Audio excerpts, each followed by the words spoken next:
Welcome, folks. We have a couple minutes to go. We're going to wait till just a little bit after the hour. So stand by and we'll get started in about 2 minutes.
Hi, everybody. I'm going to give it about 30 seconds more for a few more folks to fill in the room.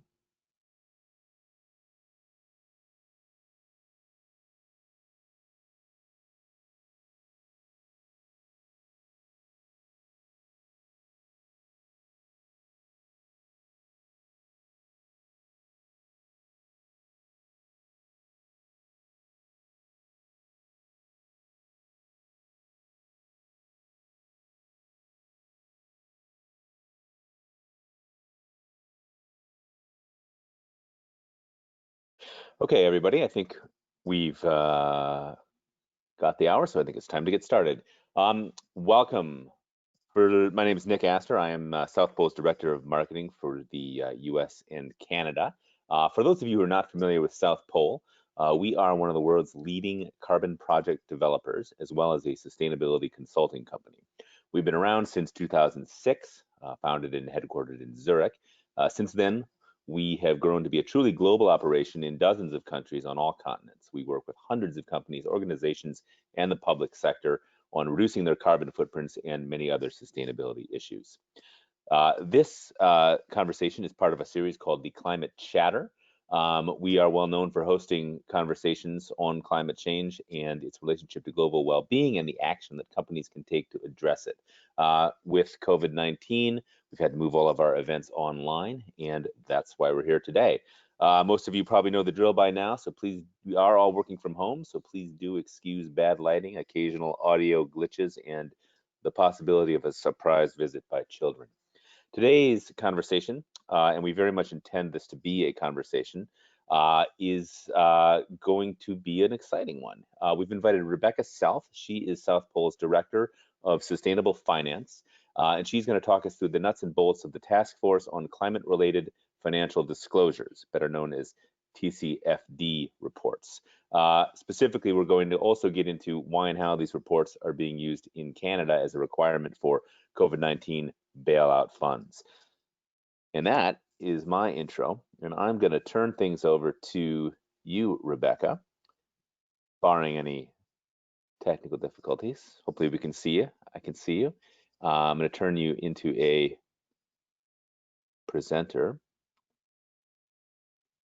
And that'll be that.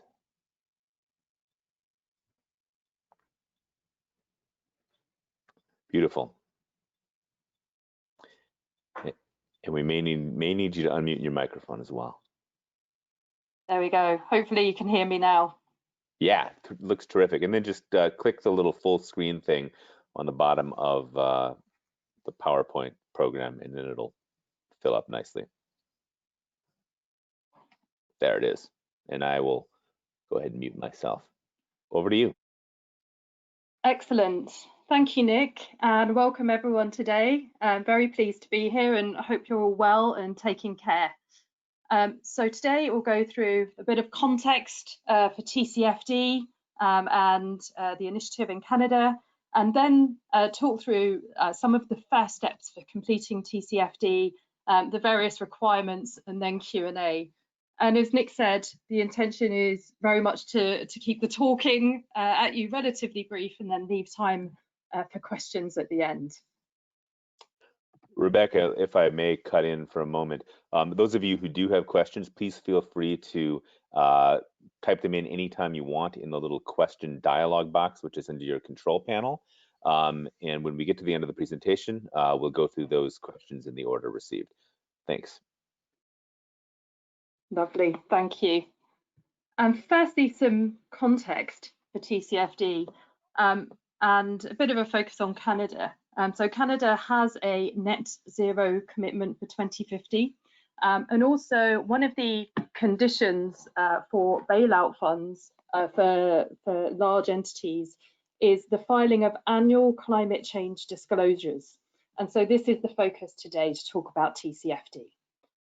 Those apply to all sectors except the finance sector and businesses that have a revenue of 300 million and the loan facility of around 60 million. And they also have an impact on Canada's economy. And there's various other details associated with that, but I won't go into the specifics of that today, instead focusing on the climate piece. Although there's that context of COVID-19, there are other reasons to complete TCFD.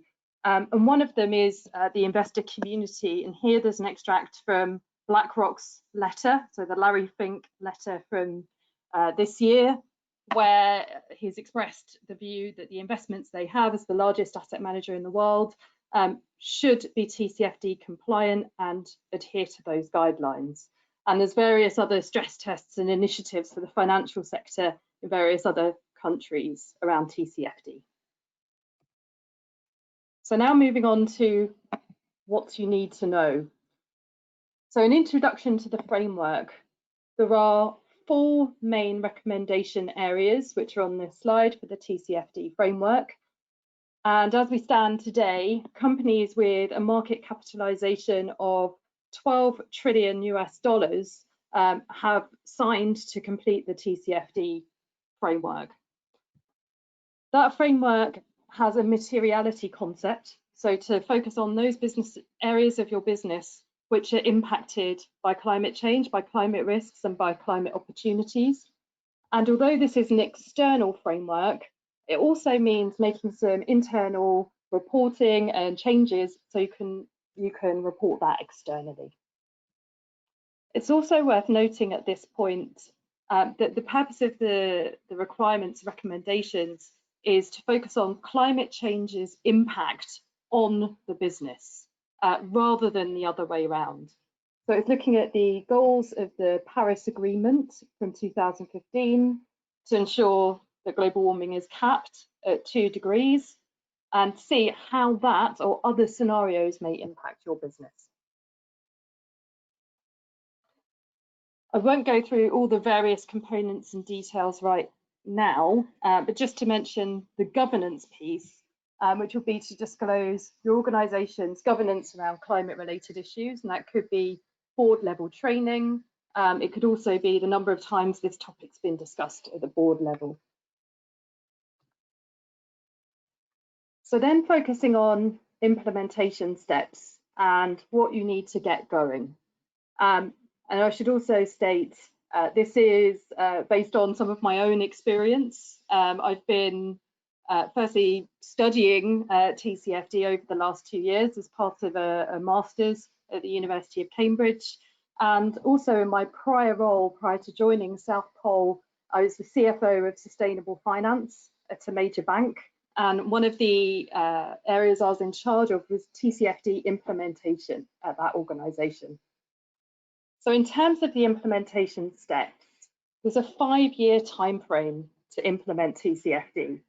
And what I recommend is taking that through stepped process and incrementally building out the disclosure over time. So in year 1 of a TCFD disclosure or filing, it might be that it's just qualitative disclosure, which focuses on governance. And then over the 2nd, the 3rd, the 4th year, it then expands to include areas on risk management. That could be qualitative and quantitative. Some instances and examples I've seen is focus on the higher carbon areas of a business or those areas of the business which might be impacted by climate change. And then the last component is to complete scenario analysis. This is really a sensitivity analysis to look at how sensitive your business is to climate change and its impact.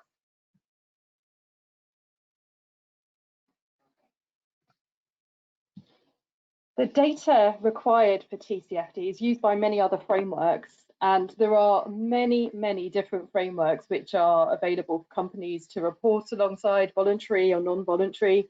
Just some of them are disclosed here. But that climate-related data, which is also part of CDP filings, the Carbon Disclosure Project, really links into many of these different initiatives.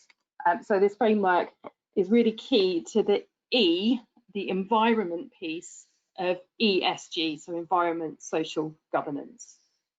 And right now, 9 out of 10 Fortune 500 companies are reporting carbon emissions data in line with various protocols. And that's used by CDP and by TCFD.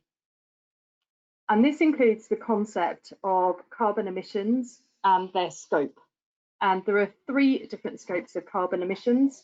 The first would be scope 1, which is your direct emissions associated with manufacturing. Using the example of a car manufacturer, that would be the actual materials and the process involved with making that car. The second scope, scope 2, would be the energy associated with that production. So for example, electricity. And then the third and final scope is looking at the value chain, which could be, for example, the emissions associated with a car once it leaves the production line and once it's bought by a customer. And so for different businesses, there'll be different areas and different scopes which may be relevant and may be required to focus on. Using the example of a financial institution, they would largely be in scope 3, and that's lending and investments. But if I think about some of the other sectors, it would largely be scope 1 and scope 2, particularly for those sectors which are involved in manufacturing.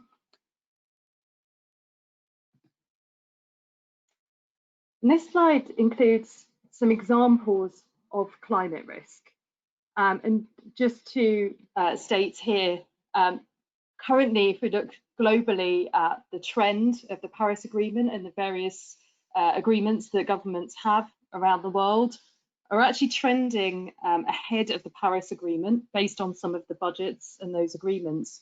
So it's looking possible, looking at academic research, there could be a global warming of 4 degrees or even 6 degrees in some extreme scenarios by 2100. And that's not spread evenly across the world. So there are different impacts in different regions, in different countries. And that gives rise to this spider diagram. Different areas will be relevant to different organizations in different places. And in some ways, this is quite similar to other reforms and risk-based approaches for disclosure, for analysis, which have been used in the past. So to give an example, again, from the financial sector, post the financial crisis, there were a large number of different disclosure initiatives that were completed alongside operational work and reforms, and they follow similar types of frameworks. Also with COVID, and we'll speak about scenario analysis a bit later, I think we've all been focusing a lot on sensitivity analysis, looking at different scenarios and how it impacts the business. And in a lot of ways, climate change and these particular areas would be no different.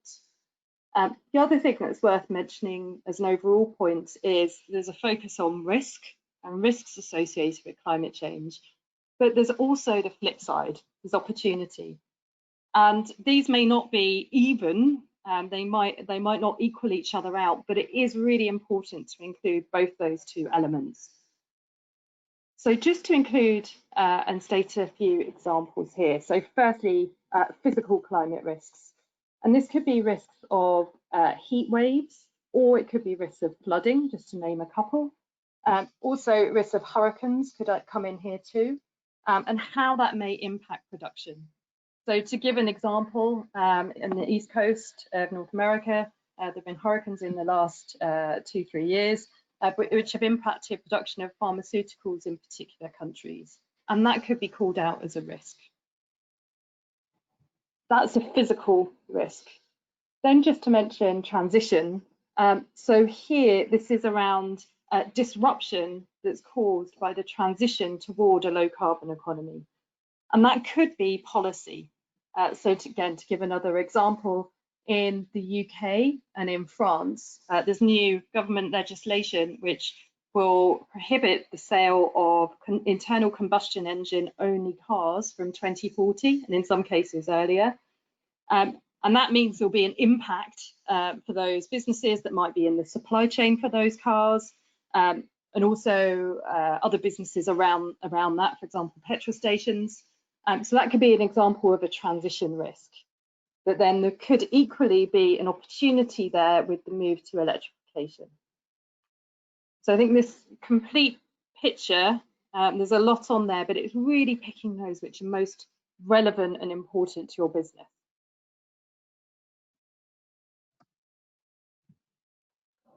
This slide shows some examples of the types of analysis which can be completed. And again, this doesn't have to be across the whole piece. But what I'd recommend is firstly some form of portfolio screening, which would look at the entire business and screen to see if there are particular sectors, particular geographies, regions, products or services which are more sensitive to some of these changes based on science and based on the data. The other end of this slide, the deep dive, would be really looking in a large amount of detail, a particular area of risk or a particular area of opportunity. And then the middle piece would be looking at a hotspot analysis. And this very much links to the way an enterprise risk management framework might work at a corporate. So looking at the overall map of different risks using your portfolio screening, typically perhaps signing a score which might be red, amber or green with different risk types, for example, red being a higher risk, and then really deep diving into some of those areas which are higher, for example, which have been scored as a red. It's worth noting at this point, this analysis would all be at a point in time. So that means there's not a forward-looking element as such, which has been brought in at this point. It would be looking at your portfolio, your business activities, your balance sheet, and so on, as it stands today, rather than adjusting it for the future. And this is the risk management section with various KPIs and metrics. And next, I'll talk about different scenarios. So these are a few examples of scenarios which are actually set out by the Bank of England in their paper from last year. And these scenarios give just some examples of what the banking sector in the UK is working through. There could be other scenarios. So essentially what TCFD asks you to do at the more sophisticated end is to look at different assumptions around climate change, which could occur, in some cases might be very unlikely to occur, and look at what would happen to your business and financials if those scenarios happened. So it's really a what if type of analysis and picking those which are really relevant for your business. So again, quite similar to much of the sensitivity analysis, which is being run for COVID, looking at those various what ifs and those assumptions and what it means. It's not a forecast. So it's not looking at something that we think will definitely happen with a high degree of certainty, but it's looking more at those what ifs. These are some examples which were laid out by the Bank of England. So, for example, imposing a carbon price, or on the other end, there's a temperature change which could give rise to droughts, floods, and so on. So it's looking at those assumptions. One assumption that could be used here is the price of oil. So we've seen the price of oil change quite dramatically over the last few months, and that could be an assumption which probably people are already looking at, I would guess, in many cases. But that's where TCFD and COVID could be quite similar in some of those what ifs, some of those sensitivities. Another one might be looking at working from home and how that impacts operations, where your employees and where your staff are. Again, I would expect with COVID in the first instance, it's around business survival, liquidity, focusing on your employees, your customers. But then looking at some of these longer term issues that may play out and how that would impact, for example, your operational carbon emissions associated with your buildings if more people are working from home. And there was some recent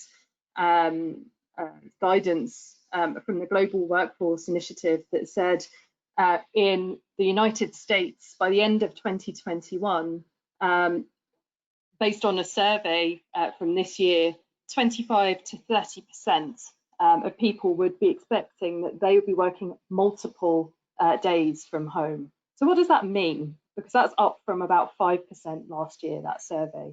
And how does that impact your operations, manufacturing, and then carbon emissions as well? So that's just some examples. Now this slide is extracted from the TCFD recommendations itself. And looking at those disclosures in annual reports and accounts, there's some guidance.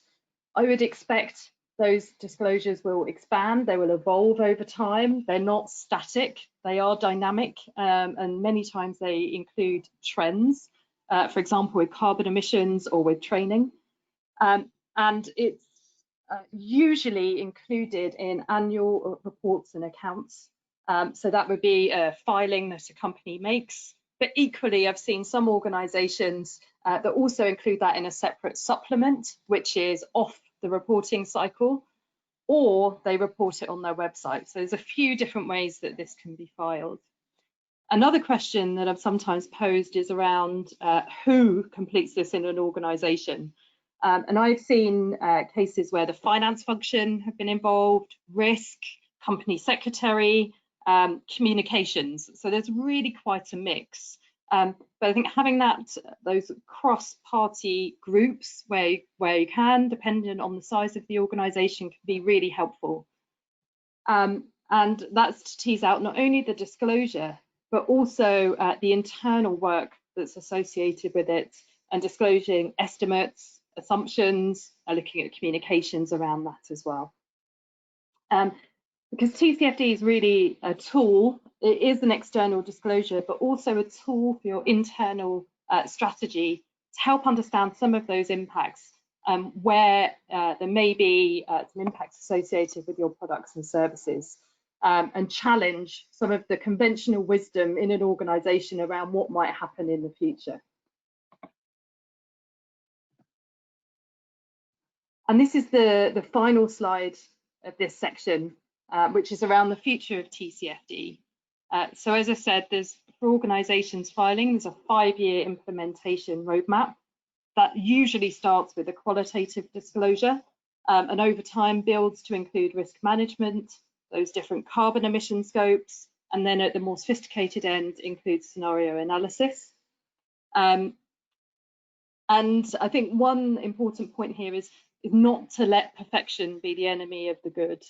There are a whole series of assumptions and estimates that will be made during the course of these disclosures. And so what's important is to start with the analysis, understand the material risks and so on, but being aware that they will change, they will evolve over time, most likely. And also to start that disclosure process, that 5-year roadmap, and get an implementation timeframe in place. And as I said, it might be really quite simple to start with. And on that point around perfection, there will be estimates and assumptions during the course of these disclosures.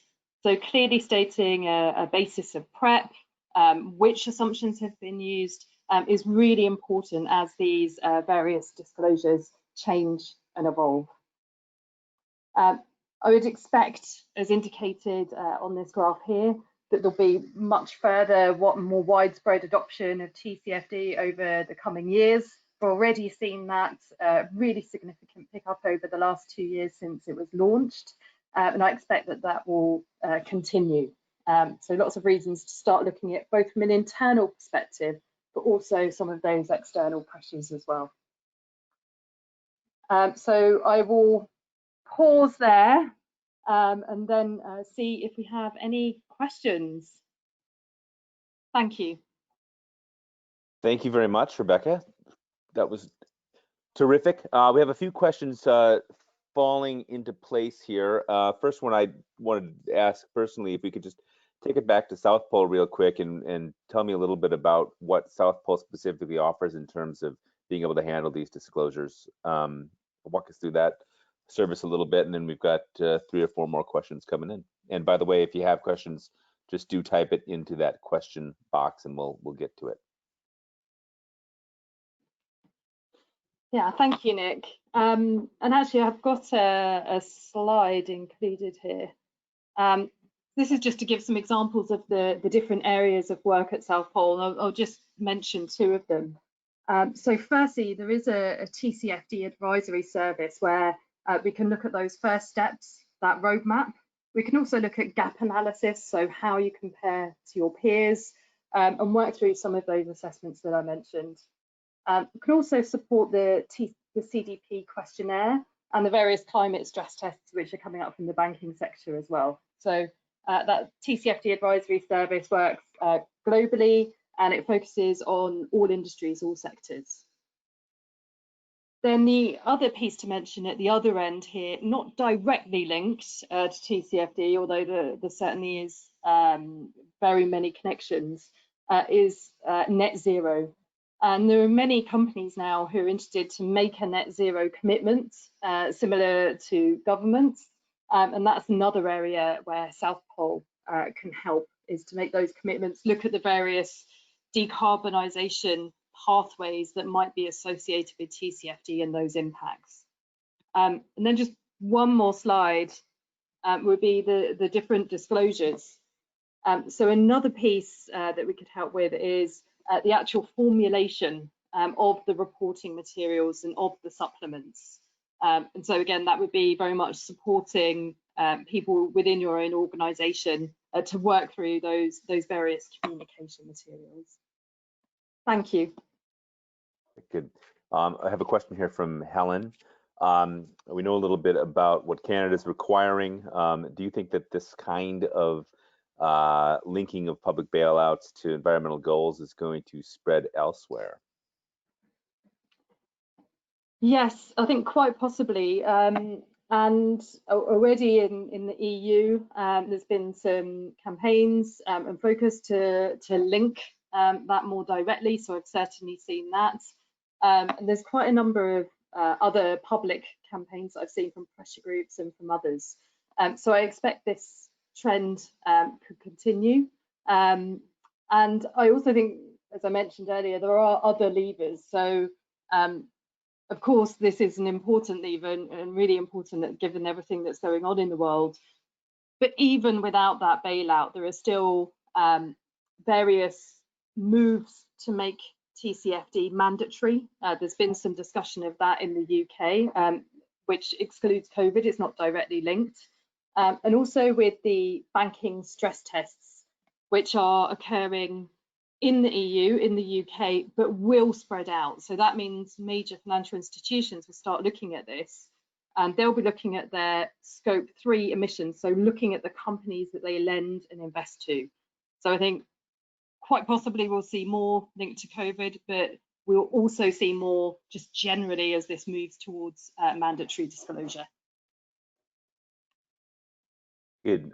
Question from John. John wants to know that given that so many companies are just starting to embark on this journey, this TCFD reporting journey, isn't now a good time to compress that 5-year timeline, particularly with so many investors and others, looking for metrics and so on? Yes, and I agree. And I think where possible, it's a good idea to try and compress. But at the same time, it is quite a large amount of work, particularly in an organization. So you'll notice there were bands or ranges on that implementation timeframe. So the pragmatic part of me thinks 5 years, but then at the same time, if at all possible, I think it's worth compressing and keeping that range. But I'm just quite cognizant there is a lot of, well, there can be a lot of internal work associated with TCFD, depending on how far you are already, that gap analysis, so what starting point you have, and also dependent on the industry you're in. So there will be a bit of a mix. In some cases, it will be quicker. Good. We got another question from Helen. What are the penalties for non-compliance in Canada? And do we have any info about how this kind of data gets audited, or are there third parties or some kind of certification, self-certified, something like that? Yeah, so I'm not aware if there's any penalties for non-compliance. What I have seen is, I think there was a filing from the Canadian government last week, and it was pretty high level, some of the information included there. So I didn't see anything explicitly. And then if I think about auditing, right now, there's not a requirement to audit TCFD reports, but to the extent that they're included in annual report and accounts, so in the big annual reports, and that document is audited, then there could be reasons and rationale to audit it as part of that process, just as you would for any other disclosure. The other piece is to perhaps bring in the auditors and audit committees at your different institutions to have the discussion around these disclosures and the estimates and assumptions. So I think audit is part of the process, but not necessarily required, except if it's in a fully audited annual report and accounts. Good. Question from Tom in reference to CDP, who, as many of us know, has been putting a lot of effort into aligning their questions with TCFD. What are the biggest needs for action in terms of completing a TCFD report beyond what's already being provided for CDP? Yeah, and as you mentioned, the CDP questionnaires have evolved. I think for me, it will really be the internal processes. So I've been focusing a lot today on the external disclosure of TCFD and what you need to do to meet that filing, meet that requirement. But there's also internal processes associated with that. And that's something that might not necessarily be disclosed in a CDP questionnaire or in a TCFD disclosure, but that's really collaborating across the various different parts of an organization, looking and scanning through those products and services. So just to sort of give an example on that collaboration piece, and also on that scanning piece and setting data and KPIs, in my prior role, the disclosure in year one, which was qualitative, that was probably around 5 to 10% of my time. The rest of my time was really spent focusing internally within the organization. And that was not only looking at data requirements, but also getting some of those internal organizational structures set up and training as well. And that included training at various different levels in the organization, so people were aware of what these requirements were and what those potential impacts could be as well. And that's also another piece that South Pole could help with, is those training requirements for organizations. Good. Question from Ben. What does compliance look like for the Canadian scheme? Will there be a standard for the quality of TCFD disclosures? again, that's not explicitly stated yet.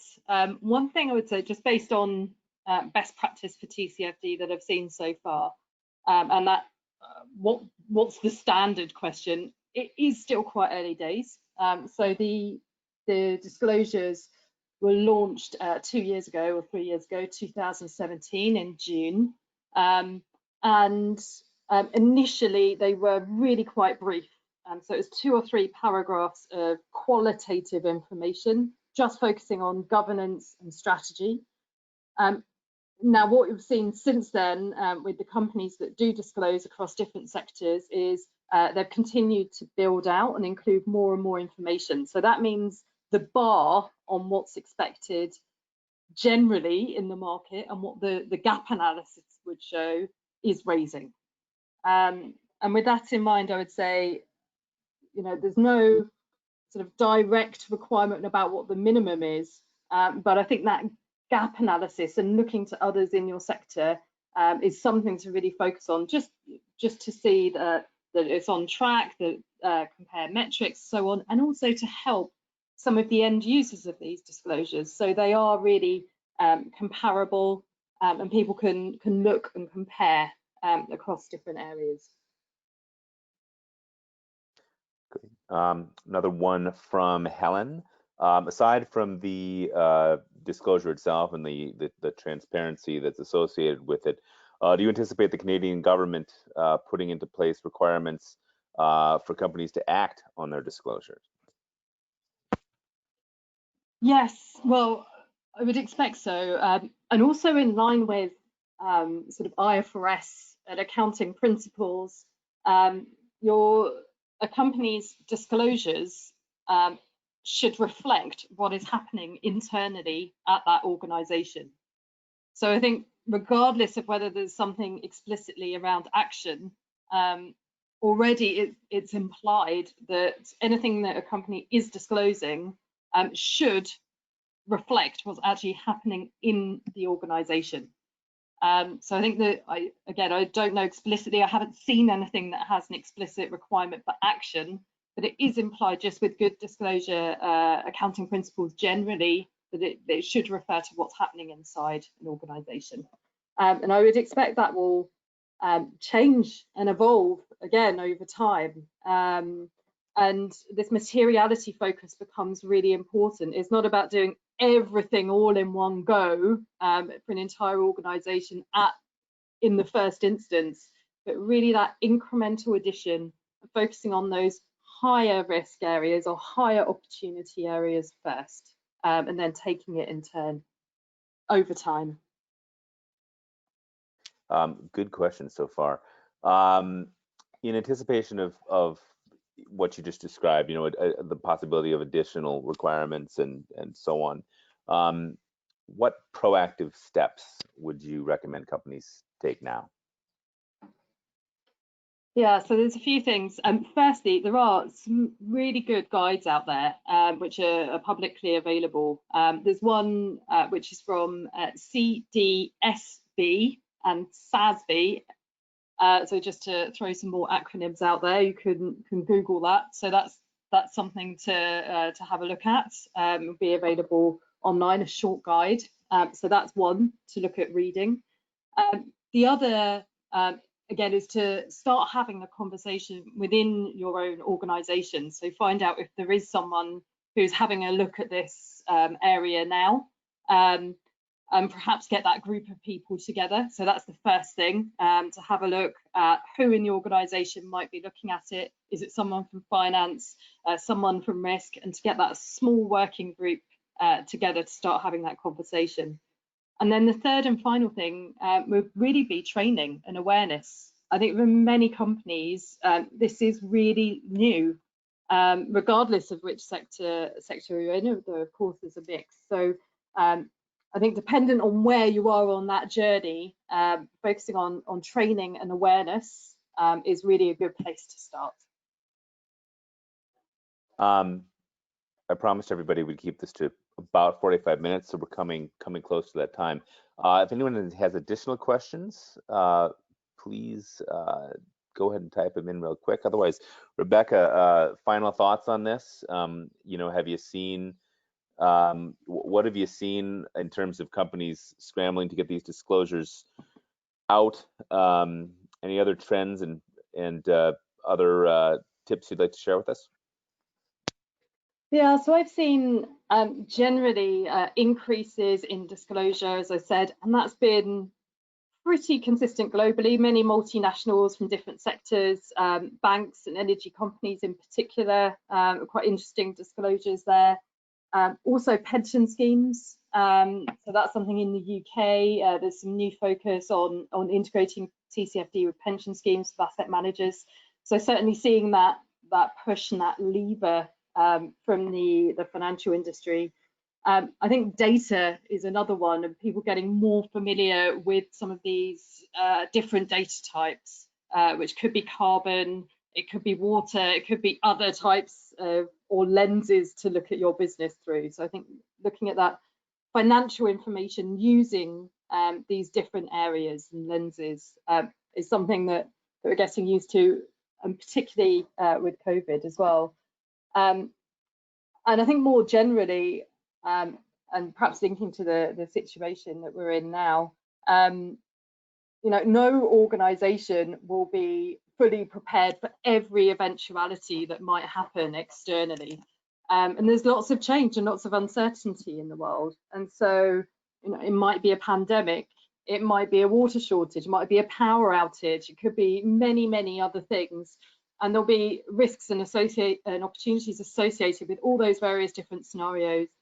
And really, TCFD is no different than that analysis. It's looking at your organization, looking at some of these big climate events, events which are predicted by the science, and just sort of challenging, what does that mean? What's the impact that it might have on various different financials, and looking at some of those different time horizons.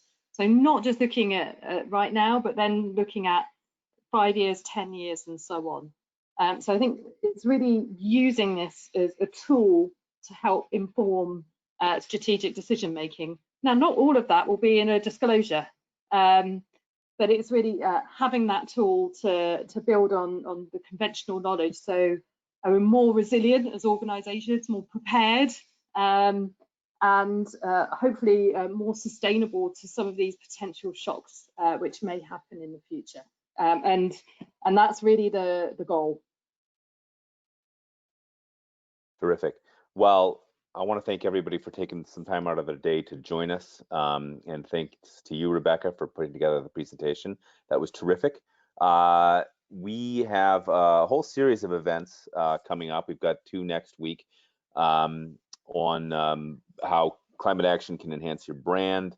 We have a supply chain chatter coming up as well. You can find out more of this information on our website if you go to southpole.com/climate chatter with a hyphen, climate chatter. Please do get in touch with us. We're eager to continue the conversation with you directly.